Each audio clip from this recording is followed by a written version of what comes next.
Hello, future advocates. I once again welcome you all on Lawvitas YouTube channel. और आज से हम एक नई लेक्चर सीरीज शुरू करने जा रहे हैं जो कि बेस्ड है on AIB, that is all India bar examination से रिलेटेड जो भी प्रीवियस या क्वेश्चन पेपर्स हैं उनको हम सब्जेक्ट वाइज डिस्कस करेंगे हर वीडियो में विद देयर करेक्ट आंसर्स। तो इस तरह से आपकी एक तैयारी हो जाएगी with respect to this all India bar examination जो कि अभी स्केड्यूल्ड है on the 30th of November. So the very first question which we have is relates to the question paper of 2024. और सबसे पहला क्वेश्चन जो है वो रिलेटेड है transfer of case due to biased जज। सो एक सूट डिस्ट्रिक्ट कोर्ट ए में चल रहा है और उसमें एक पर्सन है जिसका नाम है मीरा। और उसने वो कह रही है कि जो जज है उस पर्टिकुलर कोर्ट का वो बायस्ड है, इसलिए केस को कोर्ट बी में ट्रांसफ़र कर देना चाहिए। लेकिन जो अदर पार्टी है जो है वो उसका नाम है रवि। वो बोलता है कि ये रिक्वेस्ट जो है मीरा की वो बेसलेस है। अब क्वेश्चन ये अराइज होता है कि अब ये कौन डिसाइड करेगा कि केस ट्रांसफ़र होगा या नहीं होगा। So the very first option which we have is the district court A where the suit is currently pending. लेकिन डिस्ट्रिक्ट कोर्ट ए खुद अपना केस ट्रांसफ़र नहीं कर सकता है बिकॉज वहाँ पे कॉन्फ्लिक्ट ऑफ इंटरेस्ट होगा। Then second we have is high court और the supreme court. Then third the civil जज इन डिस्ट्रिक्ट कोर्ट बी, लेकिन कोर्ट बी तभी केस ले सकता है जब उसको ट्रांसफ़र ऑर्डर जो है वो मिल जाए। And the last is committee of local advocates.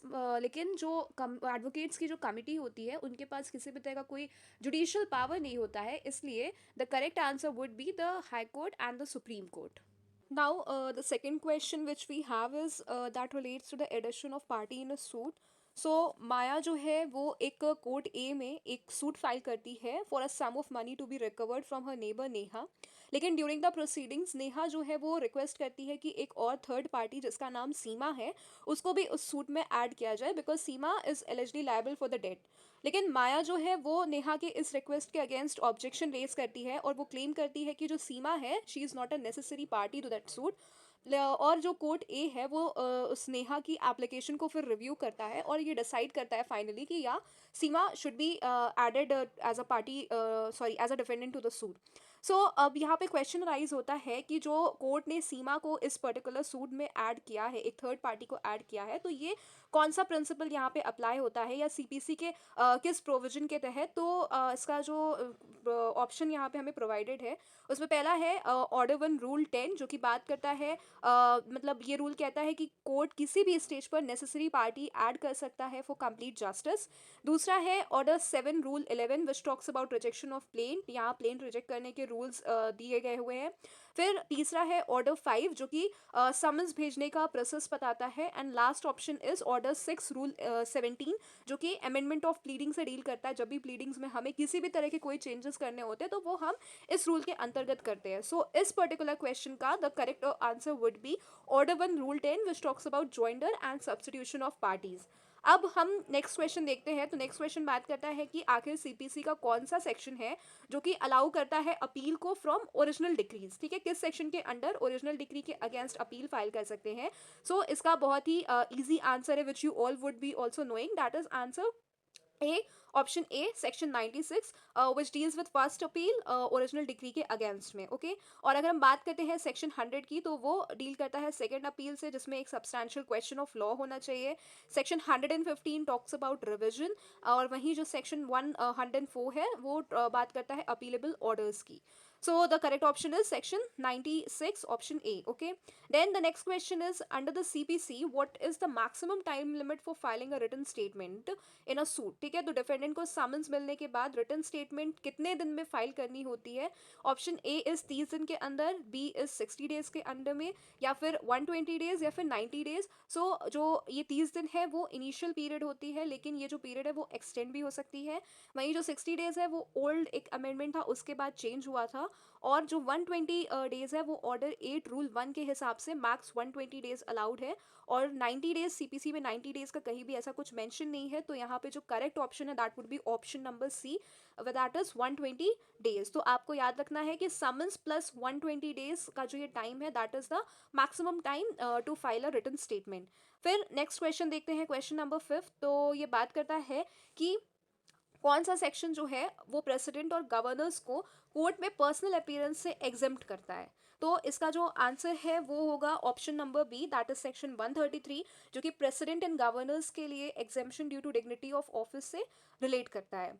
फिर हम फर्दर बढ़ते हैं अपने नेक्स्ट क्वेश्चन पे, that is question number 6 which talks about power to transfer case. तो कोर्ट के पास जब पावर होती है एक केस को एक कोर्ट से दूसरी कोर्ट में ट्रांसफर करने की, तो उस पावर को क्या कहते हैं, ये इस क्वेश्चन में पूछा गया है। तो first option is res judicata. Res judicata नहीं, क्योंकि वो सेम मैटर ऑलरेडी डिसाइडेड अगर हो चुका है तो दोबारा कोई सूट हम नहीं चला सकते, वो उस प्रिंसिपल पे अप्लाई करता है।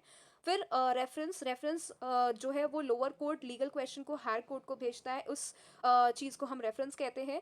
फिर रिव्यू, रिव्यू जो है वो जब भी कोई कोर्ट एक डिसीजन देता है, तो जब वो कोर्ट, वही कोर्ट, सेम कोर्ट अपने उस डिसीजन को रीचेक करती है, तो उसे हम रिव्यू कहते हैं। And the last is transfer of suits. तो यहाँ पे केस को मूव करना from one court to another, वो चीज़ होती है। तो correct option of this particular question would be option number D, that is transfer of suits. और आपको याद रखना है कि सेक्शन 24 जो है वो हाई कोर्ट से डील करता है for the transfer of suits, and section 25 CPC का सुप्रीम कोर्ट से डील करता है for that very transfer of suit. फिर next question is under which order of the CPC the procedure for summary suits is provided. तो option 1 is order 35। Order 35 नहीं, क्योंकि वो इंटरप्लीडर suit से डील करता है।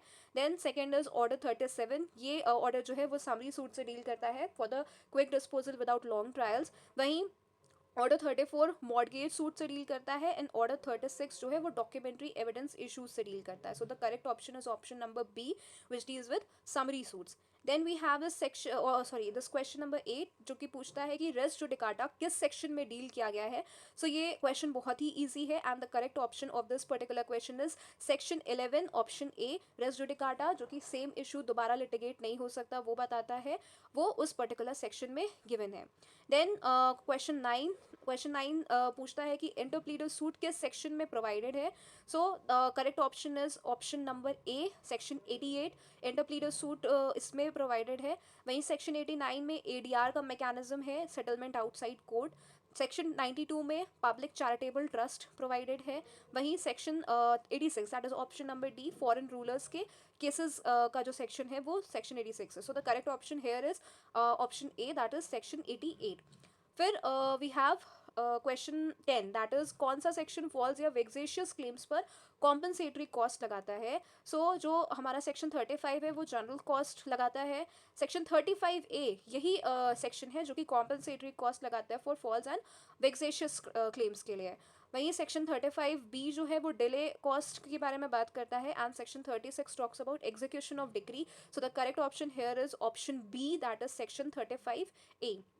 Then next question which we have is, अब हम मतलब यहाँ पे आगे हैं 2023 के पेपर से अब हम डील कर रहे हैं, उसके सीपीसी के क्वेश्चन को रेफर करेंगे। So the very first question which we have is, वो कहता है कि सिविल कोर्ट का जुरिस्डिक्शन डिसाइड करने के लिए क्या मटेरियल देखा जाता है, प्लेंट या फिर रिटन स्टेटमेंट। ठीक है, so the very first option is averments made in the plaint, that is jurisdiction हमेशा प्लेंट के कंटेंट से डिसाइड होता है, क्योंकि प्लेंटिफ जो है वो अपना कॉज ऑफ एक्शन वहीं पे लिखता है। So the correct option to this question is option number A. वहीं दूसरा जो इसका ऑप्शन है averments made in the written statement, ये ऑप्शन गलत है, क्योंकि रिटन स्टेटमेंट डिफेंडेंट का रिप्लाई होता है, उससे जुरिस्डिक्शन डिसाइड नहीं होता है। then both A and B is also not possible, and neither A nor B, that is also गलत, plain से ही होता है। so the correct option is averments made in the plain, वही चीज़ जो है जुरिस्डिक्शन डिसाइड करती है। तो आपको हमेशा ये चीज़ याद रखनी है कि अगर आपको जुरिस्डिक्शन चेक करनी है तो उसके लिए आप प्लेंटिफ की स्टोरी को ही रेफर करेंगे, एंड प्लेंटिफ की story is provided in the plaint itself. फिर we have the next question over here is, ये बात करता है suit of civil nature, that is section 9 के तहत कौन सा केस जो है वो सिविल नेचर का नहीं माना जाएगा। तो हमें सेक्शन 9 में कुछ सूट्स प्रोवाइडेड है जिसको हम सिविल नेचर या सिविल नेचर का नहीं, ये चीज़ वहाँ पे प्रोवाइडेड है। तो यहाँ पे पूछा कि कौन सा नहीं माना जाएगा। So the very first option is suit for recovery of voluntary payments और offerings, suit for rights of franchise, suit for specific reliefs, या फिर suit relating to rights of worship. So the correct option is option A, that is suit for recovery of voluntary payments और offerings. Voluntary offerings जैसे temple donations वगैरह ये सब recover नहीं किए जा सकते हैं, ये सिविल राइट नहीं होते हैं। ठीक है, उसके बाद next question is which of the following provision of the CPC 1908 makes the doctrine of res judicata applicable in representative suit. ठीक है, रेस जुडिकाटा का प्रिंसिपल रिप्रेजेंटेटिव सूट्स पर कौन सी एक्सप्लेनेशन जो है वो लगाता है. So the correct option here is explanation six. Okay, that is section 11 explanation 6. Option B is the correct answer, जो कि कहता है कि रिप्रेजेंटेटिव सूट्स के जजमेंट सब पे बाइंडिंग होंगे, नॉट जस्ट पार्टीज प्रेजेंट पे. ओके, नाउ इसमें जो एक्सप्लेनेशन 5 है इस पर्टिकुलर सेक्शन का, वो डील करता है रिलीफ्स क्लेम से, और जो एक्सप्लेनेशन 7 है वो रिलेटेड नहीं है इस पर्टिकुलर क्वेश्चन में, और 8 एक्सप्लेनेशन जो है वो अप्लाई करता है कंस्ट्रक्टिव रेस जुडिकाटा पे. तो यहाँ पे जो एक्सप्लेनेशन 6 है वो इसका सही आंसर है. फिर नेक्स्ट वी हैव इज कि किस केस में कोर्ट डिफेंडेंट को पर्सनल अपीयरेंस के लिए समन्स इशू नहीं करेगा. इसमें जो करेक्ट ऑप्शन है that is option number C, that is if defendant resides 250 miles away from the court in an area having public conveyance available. CPC के according court summons इसलिए issue करती है ताकि पार्टी जो है वो पर्सनली अपियर कर सके, लेकिन डिस्टेंस भी कंसिडर किया जाता है, और अगर डिफेंडेंट जो है वो 250 माइल्स दूर रहता है और वहाँ पे पब्लिक ट्रांसपोर्ट अवेलेबल है, तो इतनी ज़्यादा दूरी होने की वजह से जो कोर्ट है वो पर्सनल अपीयरेंस के लिए समन्स अवॉइड कर सकती है. ओके, नेक्स्ट क्वेश्चन इज कि in which of the following situation plaintiff is precluded from bringing a fresh suit as per the code of CPC code of civil procedure 1908. किस situation में plaintiff जो है वो दोबारा फ्रेश सूट नहीं ला सकता है, ये इस चीज़ में पूछा गया, इस क्वेश्चन में पूछा गया. यहाँ पे जो करेक्ट ऑप्शन है that is option number C, that is dismissal of suit in because plaintiff did not appear. CPC के तहत अगर प्लेंटिफ कोर्ट में अपेयर नहीं करता और सूट जो है वो डिसमिस हो जाता है, तो नॉर्मली वही कॉज ऑफ एक्शन पर नया सूट फाइल करने की परमिशन नहीं होती है. हाँ, अगर कोर्ट से रिस्टोरेशन की परमिशन मिल जाए और सफिशिएंट कॉज दिखा दिया जाए, तो उस केस में सूट दोबारा जो है वो रीस्टोर हो सकता है. The correct option over here is option number C of this particular question. Okay, now next question relates to adjournments. That is court एक पार्टी को मैक्सिमम कितनी बार adjournment जो है वो दे सकता है. इसका जो करेक्ट ऑप्शन है that is option B, 3 times. CPC के 2002 अमेंडमेंट के बाद मैक्सिमम जो adjournments है वो 3 ही मिल सकती हैं. ये आपको याद रखना है, ये इंपॉर्टेंट क्वेश्चन भी है. ओके, नेक्स्ट क्वेश्चन इज कि ये जो किस अमेंडमेंट एक्ट ने विटनेस को बिना समन्स के प्रोड्यूस करने का जो प्रोविजन है वो ऐड किया है. That is which of the following amendment act made the provision in the CPC 1908 to produce a witness without a summons. The correct option to this particular question is option number B, that is the Code of Civil Procedure Amendment Act of 1999. CPC के Amendment Act of 1999 के through order 16 rule 1A introduce किया गया, जिससे जो legal process है उसको और simple और फास्ट बनाया जा सके. इस प्रोविजन के अंडर सूट का कोई भी पार्टी जो है वो बिना कोर्ट से फॉर्मल समन्स लिए अपना विटनेस डायरेक्टली ला सकता है, या फिर कोई भी डॉक्यूमेंट जो है वो उसको डायरेक्टली प्रोड्यूस करवा सकता है. बस जो रूल 1 सब रूल 3 की कंडीशंस है वो फुलफिल होनी चाहिए, वो फॉलो की जानी चाहिए. तो यहाँ पे जो करेक्ट ऑप्शन होता है that is option number B, amendment act of 1999. Next is which of the following is not included in the word cost as provided under the CPC 1908. यहाँ पे पूछा गया है कि क्या इंक्लूडेड नहीं है, तो इसका सही ऑप्शन होगा option C, that is fooding and lodging के जो एक्सपेंसेस है ये पर्सनल एक्सपेंस है. कोर्ट इसको कॉस्ट जो है इसका कोर्ट का कॉस्ट नहीं होता है. खाने पीने का जो खर्चा है वो आपका खुद का होता है, कोर्ट का नहीं होता है. Then the next question relates to appearance in summary suit.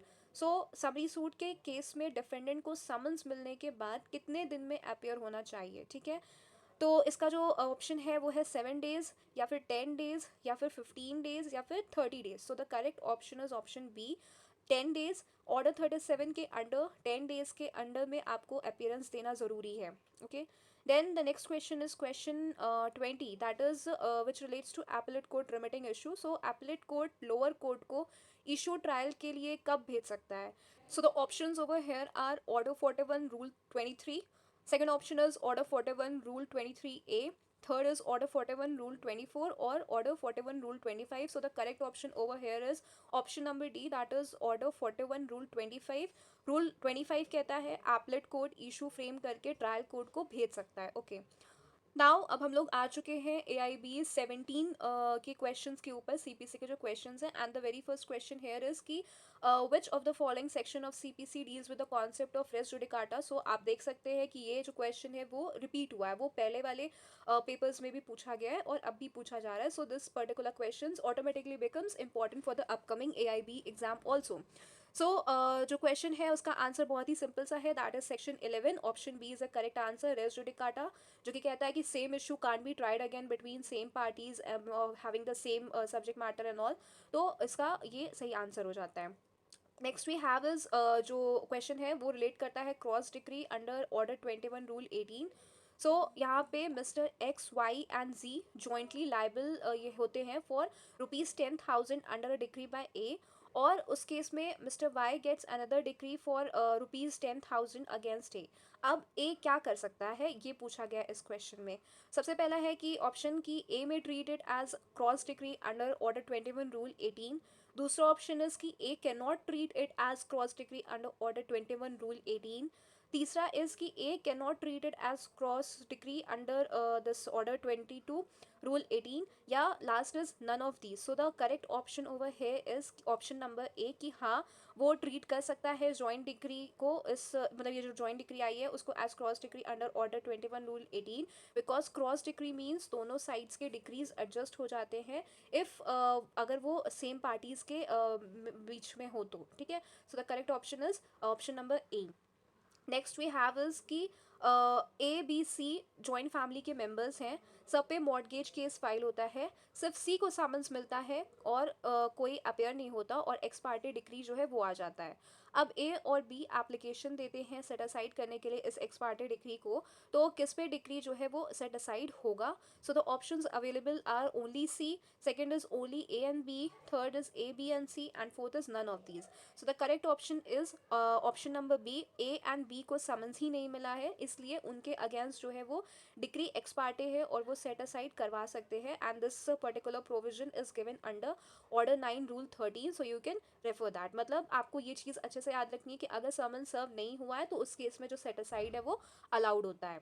Then next question deals with the institution of suit. तो सूट इंस्टीट्यूट करने का प्रोसीजर सीपीसी के किस सेक्शन में जो है वो दिया गया है। सो इसका आंसर बहुत ही सिंपल सा है, दैट इज सेक्शन 26। वो डील करता है इंस्टीट्यूशन ऑफ सूट्स बाय प्लेन्ड और प्रिस्क्राइब्ड मैनर से, ये आप सभी को याद भी होगा। वहीं सेक्शन 22 जो है वो बात करता है ट्रांसफर ऑफ सूट्स की। Section 24 talks about power of high court to transfer cases, और जो सेक्शन 28 है वो रिलेटेड नहीं है। सो आपको याद रखना है कि section 26 deals with institution of suit, so the correct option is C. Now the next question जो है वो बात करता है कि डिफेंडेंट को समन्स मिलने के बाद कितने दिन में रिटर्न स्टेटमेंट जो है वो फाइल करनी होती है। सो ऑर्डर 8 के अंडर में, ठीक है। तो ये जो चीज़ है वो अभी पहले भी पूछी गई है और फिर से यहाँ पे आ रही है, ये क्वेश्चन जो है रिपीट होता है। सो इसका जो ऑप्शन है वो है 15 डेज, 30 डेज, 60 डेज, या फिर 45 days. So the correct option is option B, that is within 30 days normally, but ये जो पीरियड है ये एक्सटेंड किया जा सकता है 120 days maximum under order 8 rule 1। Okay, now the next question is कि इसमें से कौन सा जो स्टेटमेंट है वो गलत है या इनकरेक्ट है अपील्स के बारे में। सो पहला है कि first appeal can be on question of fact और लॉ बोथ, ठीक है, ये स्टेटमेंट सही है। फिर दूसरा इज कि सेकंड अपील जो है वो सब्सटैंशियल क्वेश्चन ऑफ लॉ पे ही होती है, ये भी सही है। Then third is second appeal can be on question of fact और लॉ और बोथ, सो ये गलत है बिकॉज सेकंड अपील जो है वो सिर्फ लॉ पर ही होती है। And the last is first appeal may or may not be in the high court, second appeal has to be in the high court. तो ये जो सॉरी ये जो ऑप्शन है ये भी सही है। So the correct option over here is option number C, ये स्टेटमेंट गलत है, इसलिए सही जो होगा ऑप्शन सी हो जाएगा। नेक्स्ट इज कि टेम्प्रेरी इंजंक्शन का प्रोविजन किस ऑर्डर में है, ठीक है। तो इसका जो आंसर है वो है ऑप्शन बी, ऑर्डर 39। वो बात करता है टेम्प्रेरी एंड इंटरलोक्यूटरी इंजंक्शंस की। वहीं अगर हम अदर ऑप्शंस को देखें तो ऑर्डर जो 38 है वो बात करता है अरेस्ट और अटैचमेंट बिफोर जजमेंट की। Order 40 talks about appointment of receiver, और वहीं ऑर्डर 41 जो है वो अपील से रिलेटेड है। So the correct option is option B.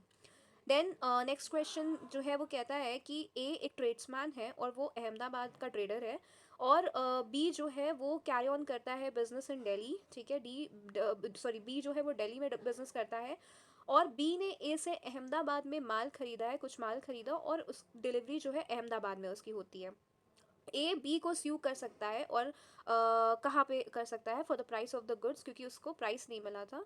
सो इसमें ऑप्शंस हैं कि अहमदाबाद में ही कर सकता है, दूसरा इस दिल्ली में ही कर सकता है, या Ahmedabad Delhi either of those में कर सकता है, या फिर इंडिया में कहीं पे भी कर सकता है। So option C is the correct option. ये आइदर अहमदाबाद में कर सकता है या फिर दिल्ली में कर सकता है। सो सेक्शन 20 सीपीसी के अकॉर्डिंग सूट उस जगह फाइल किया जा सकता है जहाँ कॉज ऑफ एक्शन अराइज होता है, या तो कम्प्लीटली या फिर पार्शली, और यहाँ कॉज ऑफ एक्शन अहमदाबाद में अराइज होता है क्योंकि जो गुड्स है वो वहाँ पे डिलीवर हुए, और दिल्ली में भी क्योंकि बी जो है वो वहाँ पे बिजनेस करता है, इसलिए सूट दोनों में से किसी भी जगह फाइल हो सकता है। So option C is the correct answer. Then next question is कि as per order 6 pleading shall mean. So आपको बहुत अच्छे से याद होगा, बहुत इजी क्वेश्चन है, that the correct option would be option C. Pleadings plaint plus written statement दोनों होता है, दोनों पार्टीज के रिटन सबमिशंस जो है वो दोनों ही मिलके प्लीडिंग कहलाते हैं। Then next is which of the following order deals with death, marriage and insolvency of parties. So यहाँ पे order 20, 21, 22, 23. So the correct option is option C, order 22. ये बात करता है death, marriage और insolvency के effect पर suit का continuation, इसके बारे में। वहीं order 20 जो है वो judgment and decree के बारे में बात करता है, 21 execution of decrees and order 23 withdrawal और compromise of suit से related है। अब हम आगे हैं जो AIB का 16th AIB के क्वेश्चन पेपर पे, और अब हम इसके क्वेश्चंस को वन बाय वन डिस्कस करेंगे। So the very first question is कि मेसने प्रॉफिट्स, जिसे हम मीन प्रॉफिट्स भी प्रोनाउंस करते हैं, उसकी डेफिनेशन किस सेक्शन में दी गई है। So option is section 2 clause 4, section 2 clause 14, section 2 clause 6 और section 2 clause 12। So the correct option is option 4, that is section 2 clause 12। ये डिफाइन करता है मीन प्रॉफिट्स को, मतलब profits receive by person in wrongful possession of property. Okay, तो आपको याद रखना है कि जो रॉन्गफुल प्रॉफिट्स होते हैं वही mean profits equals to mean profits, and that is provided under section 2 clause 12। Then the next question is कि सीपीसी में फॉरेन कोर्ट का क्या मतलब होता है। ठीक है, तो पहला है कि कोर्ट सिचुएटेड आउटसाइड इंडिया, दूसरा is court situated outside India and not established under authority of government of India, तीसरा is court in India applying foreign law, and fourth one is all of the above. So the option 2 which we have is that is correct. Foreign court वो है जो India के authority के under establish नहीं हुआ हो, okay, not establish under authority of government of India. So correct option is 2। Then next is under CPC which sorry find the correct match, कौन सा इनकरेक्ट मैच है, इसमें से आपको वो फाइंड करना है। तो सेक्शन 5 वो रिलेट करता है रेवेन्यू कोड से, तो बिकॉज सेक्शन 5 जो है that deals with applications of CPC to revenue codes not subject jurisdiction. Then second is section 7 provincial small cost code, ये भी सही है। Then third is section 9 pecuniary jurisdiction of courts, ये गलत है because section 9 gives jurisdiction of civil courts not pecuniary limit, okay. और section 9 जो है वो सिविल नेचर की बात करता है, सिविल नेचर के सूट्स की बात करता है। और जो ऑप्शन 4 है that is section 8 presidency small cost courts, ये भी सही है। So the correct option over here is option 3, section 9 is not related to pecuniary jurisdiction of courts. Then we have section this question 36, section 10 जो है वो race sub judice से related है, और ये पूछ रहा है कि उसका जो नेचर है वो क्या है। Provisions of section 10 of CPC are, वो डायरेक्टरी है, वो मैंडेटरी है, वो नॉन मैंडेटरी है, या फिर वो डिस्क्रिशनरी है। सो यहाँ पे ऑप्शन 2 इज करेक्ट कि वो मैंडेटरी है। अगर सेम मैटर पेंडिंग है तो सेकंड कोर्ट केस जो है वो एंटरटेन नहीं करेगा, जो सेकंड कोर्ट है उस केस को एंटरटेन नहीं करेगा। सो जो रेस सब्जुडिस का concept that is mandatory, okay। next is constructive res judicata is contained in which of the following। so वो contained है आपको option 2 जो है that is explanation 4 to section 11, that is the correct option। Idea not raised जो आता है वही that is constructive res judicata, आप इसको ऐसे याद रख सकते हैं। देन नेक्स्ट इज कि डिस्प्यूट को कोर्ट के बाहर सेटल करने का प्रोविजन किस सेक्शन में दिया गया है। So this relates to outside settlement of the disputes, ठीक है, outside court settlement, and that is alternative dispute resolution का जो मैकेनिज्म है उसी से related, and the correct option is option 2, that is it is given under section 89, जो कि mediation, arbitration, conciliation, ये सारे जो प्रोसीजर्स होते हैं जिनके थ्रू हम आउटसाइड सेटलमेंट करते हैं किसी भी डिस्प्यूट का, तो ये जो है सेक्शन 89 में गिवन है। देन इज की ऑर्डर 4 रूल 1 के अंडर प्लेंट किस फॉर्म में प्रेजेंट होती है, ठीक है। तो वहाँ पे प्लेंट जो है डुप्लीकेट पे प्रेजेंट होती है, एक कोर्ट के लिए और एक डिफेंडेंट्स की सर्विस के लिए। So the correct option is option 2। Then we have is कि अगर एग्जीक्यूशन के केस में नोटिस देना भूल जाए, दैट इज ऑर्डर 21 रूल 22, तो उसका क्या इफेक्ट होगा। तो यहाँ पे ऑप्शन 2 जो है वो सही है कि रेंडर द वो जो है एग्जीक्यूशन को इरेगुलर कर देगा, मतलब प्रोसीजरली डिफेक्टिव बट वो वैलिड होगा, ठीक है। तो नोटिस अगर आप भूल जाते हैं तो वो इरेगुलर होता है बट वो फेटल नहीं होता है, आप इसको ऐसे याद रख सकते हैं।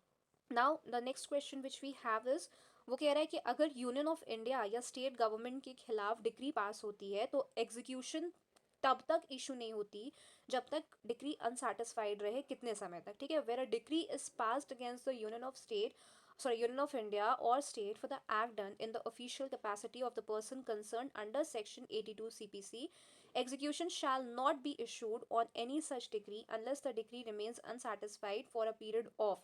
So option 1 is 3 months, option 2 is 6 months, 1 year या फिर 2 years. So the correct option of this particular question is 3 months from the date of decree, that is option number 1. सो ये एक direct bare act based question है और आप इस particular provision को refer करके, that is section 82 of the CPC को refer करके इस क्वेश्चन को इजीली आंसर कर सकते हैं। अब हम आगे हैं AIB 15 के क्वेश्चंस पे, वन बाय वन हम देखेंगे। तो क्वेश्चन जो है इसमें पहला वो कहता है कि फॉल्स या वेक्सेशियस क्लेम के लिए कॉम्पनसेटरी कॉस्ट जो है वो किस सेक्शन में दी गई है। ये आपको क्वेश्चन फिर से रिपीट हुआ है, ये पहले भी हमने इसी पर्टिकुलर वीडियो में डिस्कस किया है। तो the correct option is option 2, section 35A of the CPC। Then next is कि which provision under the CPC deals with substituted service of summons upon the defendants। summons की substituted service किस order या rule में दी गई है। So the correct option is option 3, that is order 5 rule 20 में दी गई है सब्सटीट्यूटेड सर्विस जब डिफेंडेंट इवेड करे तब, ठीक है। So option 3 is the correct answer to this question. अब नेक्स्ट क्वेश्चन कहता है कि डिक्री होल्डर जो है वो कौन होता है।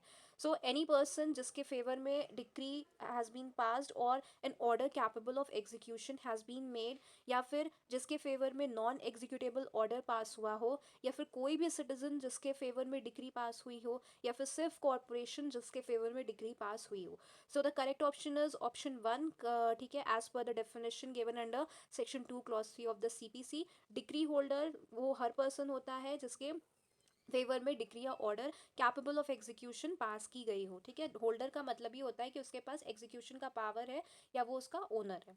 Next is suits by indigent persons is dealt under. So this is a very like easiest question, that is order 33, वो बात करता है सूट्स बाय इंडिजेंट पर्संस की। वही ऑर्डर 44 बात करता है अपील्स बाय इंडिजेंट पर्संस की, और जो ऑर्डर 55 और 22 है they are not related to this, okay. Then next is की एलियन फॉरेनर जो होते हैं उनके सूट्स किस सेक्शन में कवर है। तो the correct answer to this question is option 4, section 83 में एलियन के सूट्स और फॉरेन स्टेट्स के केसेस के लिए ये पर्टिकुलर सेक्शन है, ओके। नेक्स्ट इज की an order issued by court under CPC as per order 21 rule 46 for recovery of amount due to judgment creditor is known as, तो इसे हम गार्निशी ऑर्डर कहते हैं। Option 2 is the correct answer to this question which is mentioned under order 21 rule 46। जब third person के पास debtor का पैसा हो तब ये गार्निशी ऑर्डर कहलाता है, okay. Next we have is की सेक्शन 88 और ऑर्डर 35 मिलके किस टाइप के सूट को गवर्न करते हैं, ठीक है। तो option 1 is interpleader suit, interlocutory order, restitution order, attachment order. So option 1 is the correct answer to this question. जब एक पर्सन के पास डिस्प्यूटेड प्रॉपर्टी हो और वो दोनों क्लेमेंट्स के बीच कंफ्यूजन में हो तो उसे ही हम इंटरप्लीडर सूट कहते हैं, और ऑप्शन 1 यहाँ पे करेक्ट हो जाता है। Then again the very same question की रेस जुडिकाटा का प्रिंसिपल कौन से सेक्शन में डेल्ट है, तो आंसर इज ऑप्शन 3, सेक्शन 11 में डेल किया गया है। देन सेक्शन 14 जो है वो किस चीज़ से रिलेटेड है, तो section 14 is related to judgment of foreign courts. Option 2 is the correct answer. Presumption as to foreign judgments being given on merits unless proved otherwise, ये जो है सेक्शन 14 बात करता है इसकी। देन वी हैव इज की ए दिल्ली में रहता है, वहीं बी जो है वो कोलकाता में उसके खिलाफ डिफेमेटरी स्टेटमेंट्स पब्लिश करता है। तो बी जो है उसको कहाँ स्यू किया जा सकता है, ठीक है। तो ऑप्शन इज कि सिर्फ दिल्ली में सू किया जा सकता है, या फिर सिर्फ कोलकाता में, या फिर दिल्ली एंड कोलकाता बोथ में, या फिर आइदर इन दिल्ली या फिर कोलकाता। सो the correct answer is option 4, either place, जहाँ डिफेमेटरी एक्ट हुआ या जहाँ इंजरी हुई। ठीक है, सो डिफेमेशन वेयर पब्लिश्ड और वेयर रेपुटेशन अफेक्टेड, दोनों जगह इसकी केसेस जो है वो वहाँ पे फाइल किए जा सकते हैं। अब हम आगे AIB 14 के पेपर पे। उसमें पहला क्वेश्चन इज कि माइनर या अनसाउंड माइंड के इंटरेस्ट प्रोटेक्ट करने के लिए CPC कौन सा ऑर्डर अप्लाई होता है CPC का। ठीक है, so the correct option is option B, order 32 suits by और against minors and persons of unsound mind. ठीक है, इसमें गार्जियन अपॉइंट होता है, तो ये ऑप्शन बी जो है करेक्ट ऑप्शन है। Then which order of the CPC lays down general rules governing pleadings in a court? So इसका ऑप्शन ए ही सही है। ऑर्डर 6 में ही जनरल प्रिंसिपल्स ऑफ प्लीडिंग्स है, facts not law, concise clear, ये सारी चीज़ें वहीं पे गिवन है। वहीं ऑर्डर 7 प्लेंट से रिलेटेड है, ऑर्डर 8 रिटन स्टेटमेंट से रिलेटेड है, और जो ऑर्डर 9 है वो अपीयरेंस एंड डिफॉल्ट से रिलेटेड है। फिर नेक्स्ट क्वेश्चन इज कि सेकेंड अपील जो सेक्शन 100 की में गिवन है वो कब एप्लीकेबल होती है, सेकेंड अपील कब लाई करती है। तो number 1, substantial question of law formulated by the High Court, substantial question of law as not formulated by the High Court, an appellate decree passed ex parte, या all of the above. So the correct option is option number D, that is all of the above. So according to section 100, इन तीनों ही cases में जो second appeal है वो maintainable होती है। Then next relates to essential elements of decree, ये question बात करता है और पूछता है कि इनमें से कौन सा जो एलिमेंट है वो एसेंशियल एलिमेंट नहीं है डिक्री का। ठीक है, कौन सा एलिमेंट डिक्री का एसेंशियल पार्ट जो है वो नहीं है। पहला है कॉन्क्लूसिव डिटर्मिनेशन ऑफ राइट्स, दूसरा इज फॉर्मल एक्सप्रेशन, तीसरा is appeal from an order, and चौथा is adjudication in a suit. So यहाँ पे 1, 2 और 4 जो है वो सही है, तो गलत जो है वो तीसरा वाला है। So the correct option over here is option 3। Then next is कि इनमें से कौन सा जो ऑप्शन है वो रिक्वायरमेंट नहीं है for a judgment, foreign judgment to be conclusive. Foreign judgment कब कॉन्क्लूसिव नहीं होती है, हम इसको ऐसे भी पढ़ सकते हैं। सो नॉट ऑन मेरिट्स जब हो, ठीक है, it must be given on merits of the case, it must be pronounced by a court of competent jurisdiction, it was not obtained by fraud, it is by a court in an enemy country. ठीक है, तो इसका option number so इसका ए जो जो है वो correct सही है ऑप्शन है अगर that foreign is option judgment number D, merits that पर इट इज नहीं बाय दी अ गई। Court in an next is enemy कि कंट्री। रेफरेंस जो है वो कब हो सकता है। पहला ऑप्शन इज तब हो सकता है जब सबॉर्डिनेट कोर्ट लीगल क्वेश्चन को हाई कोर्ट के ओपिनियन के लिए भेजती है, या फिर the subordinate court refers the case of the high court for the latter's opinion on a question of evidence, या the subordinate court refers the case of the high court for the latter's opinion on a question of fact, या फिर जब subordinate court high court को refer करती है ताकि high court जो है क्वेश्चन ऑफ कोर्ट प्रोसीजर पर बता अपनी ओपिनियन दे सके, बता सके। सो the correct option is option ए, वो सबॉर्डिनेट कोर्ट लीगल क्वेश्चन को हाई कोर्ट के ओपिनियन के लिए भेजती है। ठीक है, सेक्शन 113 प्लस ऑर्डर 46 ये दोनों ही रिलेट करते हैं रेफरेंस फॉर लीगल क्वेश्चन से, so you can remember it like that. Next is कि एक किस सिचुएशन में रिव्यू ऑफ जजमेंट जो है वो फाइल हो सकता है। A person can apply for review of judgment when, पहला इज कि appeal allowed but not preferred, दूसरा इज नो अपील अलाउड तब, या फिर तीसरा is decision for small cause court reference, या फिर चौथा is all of the above. So इसमें पहला, दूसरा एंड तीसरा ऑप्शन आर करेक्ट। जो ऑप्शन डी है that is all of the above वो करेक्ट ऑप्शन हो जाता है। इफ नो अपील फाइल उस केस में भी रिव्यू मेंटेनेबल होती है। Also if appeal itself not allowed उस केस में भी रिव्यू जो है वो मेंटेनेबल होती है। And small cause reference decision के केसेस में भी जो रिव्यू है जजमेंट की वो फाइल की जा सकती है। ओके, और रिव्यू जो है सेम कोर्ट ही करती है, न्यू व्यू के साथ कोई दूसरी कोर्ट नहीं करती है, ये भी आपको ध्यान रखना है। देन नेक्स्ट क्वेश्चन इज कि रिविजन रेमेडी कब अवेलेबल नहीं होती है। Cases in which first appeal lies, cases in which second appeal lies, interlocutory orders, या फिर ऑल ऑफ द अबव। तो इन सारे ही केसेस में रिविजन रेमेडी अवेलेबल नहीं होती है। So the correct answer is D, that is all of the above. Revision जो कि सेक्शन 115 में गिवन है वो सिर्फ तब होती है जब कोई अवेलेबल रेमेडी ना हो। अगर अपील अवेलेबल है तो उस केस में रिविजन जो है वो बार्ड होती है, वो वहाँ अवेलेबल नहीं होती है। फिर नेक्स्ट इज कि mean profits of property means, उसकी मीनिंग क्या होती है। Those profits by which the person in wrongful possession of such property actually received or might have received therefrom together with the interest on such profits, या फिर the profits due to improvements made by a person in wrongful possession, both A and B, या फिर none of the above. So Profits from wrongful possession, option A is the correct answer to this one, because wrongful possession के दौरान जो profit मिलता है उसे ही हम mean profits या मेसने प्रॉफिट्स कहते हैं। नेक्स्ट क्वेश्चन इज कि इनमें से कौन लीगल रिप्रेजेंटेटिव नहीं होता है। सो इसमें correct option is option C, creditor जो है वो लीगल रिप्रेजेंटेटिव नहीं होता है। क्रेडिटर सिर्फ पैसा लेना चाहता है, एस्टेट रिप्रेजेंट नहीं करता है, ठीक है। नेक्स्ट क्वेश्चन इज की स्टेट ऑफ यूपी वर्सेस नवाब हुसैन किस प्रिंसिपल से रिलेटेड है। That is the case of 1977। सो ये केस कंस्ट्रक्टिव रेस जुडिकाटा के प्रिंसिपल से रिलेटेड है। कंस्ट्रक्टिव रेस जुडिकाटा क्या होता है, जब मैटर जो पहले केस में उठाना चाहिए था उस केस में आपने नहीं उठाया और अब आप उसको उठा रहे हैं, तो उसी प्रिंसिपल को हम कंस्ट्रक्टिव रेस जुडिकाटा कहते हैं। वहाँ पे कंस्ट्रक्टिवली रेस जुडिकाटा का प्रिंसिपल अप्लाई हो जाता है and this is given under explanation 4 of section 11 of CPC. Next is कि X is living in Pune and Y his brother in Mumbai. X Pune में रहता है, वाई मुंबई में रहता है, और एक्स जो है वो एक सूट फाइल करना चाहता है for partition of the joint property जो कि सिचुएटेड है in Delhi and Bangalore. A partition suit file जो है वो कहाँ मतलब कर सकते हैं, ये क्वेश्चन है। सो ऑप्शन इज कि वो दिल्ली में ही इंस्टीट्यूट कर सकते हैं, या फिर वो बैंगलोर में ही कर सकते हैं, या फिर वो आइदर ऑफ द प्लेसेस में कर सकते हैं, या फिर वो नन ऑफ द अबव। सो इसका option 3 is the correct answer, that is वो दिल्ली या बैंगलोर किसी में भी कर सकते हैं। और ये प्रोविजन हमें मिलता है सेक्शन 16 ऑफ द सीपीसी में, जहाँ पे कहा गया कि इमूवेबल प्रॉपर्टी के सूट वहाँ फाइल होता है जहाँ प्रॉपर्टी सिचुएटेड हो। दोनों जगह प्रॉपर्टी है तो आइदर प्लेस जो है वो पॉसिबल है। नेक्स्ट इज कि N immovable property held by Y is situated in Bhopal and the wrongdoer personally works for gain at Indore. A suit to obtain compensation for wrong to the property may be instituted. कहाँ पे compensation suit file होगा? सो भोपाल में, इंदौर में, या फिर दोनों में से कहीं पे भी, या फिर कहीं पे नहीं। सो यहाँ पे जो करेक्ट ऑप्शन है दैट इज ऑप्शन नंबर 3। वो चाहे तो भोपाल या फिर इंदौर दोनों में ही मतलब दोनों में से कहीं पे भी कर सकता है according to section 19 of the code of civil procedure of 1908। So आपको इन क्वेश्चन से थोड़ा सा ये भी आइडिया लग रहा है कि काफ़ी ऐसे प्रॉब्लमेटिक क्वेश्चंस भी एआईबी में पूछे जाते हैं, इसलिए आपको ऐसे टाइप के क्वेश्चंस भी प्रैक्टिस करके जाने हैं जो कि इस तरह के प्रॉब्लम्स बेस्ड क्वेश्चंस हो जिसमें आपकी एनालिटिकल स्किल्स को भी एनालाइज किया जा सके।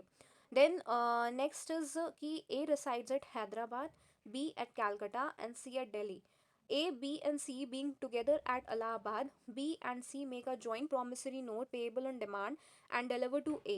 A में sue B and C, ठीक है। कहाँ पे A जो है B और C को sue कर सकता है? सो इलाहाबाद में, कोलकाता में, दिल्ली में, या फिर ऑल ऑफ द अबव। तो the correct option is option number 4, that is all of the above. वो चाहे तो इलाहाबाद, कलकत्ता या फिर दिल्ली में से कहीं पे भी स्यू कर सकता है, और ये एक डायरेक्ट इलस्ट्रेशन बेस्ड क्वेश्चन है from section 20 of CPC. Next is question 66। तो सेक्शन 25 के अंडर सुप्रीम कोर्ट को किस टाइप के ट्रांसफर पावर मिलते हैं, ये इस क्वेश्चन में पूछा गया है। So from one high court to another high court, from one civil court in one state to another civil court in any other state, या फिर बोथ वन एंड टू, या फिर only one. So the correct option is option number 3, that is option number 1 and 2 both are correct, because according to section 25 of the CPC ये empower करता है supreme court को कि वो transfer कर सके सूट, अपील्स या फिर कोई भी अदर प्रोसीडिंग्स को from one high court to another high court, या फिर किसी भी एक civil court in one state to a civil court in another state. So option 3 is the correct answer. Then in which of the following cases can C set off the claim, ठीक है। सी जो है set of claim कब कर सकता है। सो पहला जो सिनारियो है उसमें ए यू सी फॉर ₹500, सी कहता है ए ने उसका इंश्योरेंस नेग्लेक्ट किया। देन दूसरा इज कि ए यू सी फॉर ₹500, सी के पास डिक्री है ए के खिलाफ ₹1000 का। देन तीसरा इज कि A use B and C for 1000 debt due to C alone, and A and B you C for ₹1000, the debt is due to C alone, ठीक है। उसके पहले वाले में the debt is due to C alone by A, ऐसा scenario था। So the correct option is option number B, mutual same parties a certain sum है, इसलिए प्रॉपर सेट ऑफ हो सकता है। यहाँ पे ए स्यू को ए जो है वो सी को स्यू कर सकता है फॉर ₹500, सी के पास डिग्री है ए के खिलाफ 1000 का। Now the next question is the term suit of a civil nature refers to. Private rights and obligations of a citizen, या फिर political, social and religious question, या फिर a suit in which principal question relates to caste और religion, या फिर all of the above. So the correct option is option 1, private rights and obligations of a citizen. ठीक है, civil nature के suits जो है वही होते हैं जिनमें private rights, property, contract, worship etcetera ये सारे इन्वॉल्व हो. नेक्स्ट इज कि जो रेस सब्जुडिस का रूल है, इसका जो प्रिंसिपल है उसका क्या मतलब होता है. सो ऑप्शन 1 इज कि जहाँ पे सब्जेक्ट मैटर सेम हो और वो पेंडिंग हो in a court of law for adjudication between the same parties, the other court is barred to entertain the case so long as the first suit goes on. Option 2 is where the same subject matter is pending in a court of law for adjudication between the different parties, the other court is barred to entertain the case so long as the first suit goes on. And option 3 is where the different subject matter is pending in a court of law for adjudication between the same parties, the other court is barred to entertain the case so long as the first suit goes on. So the correct option is option 1, same subject matter pending between same parties.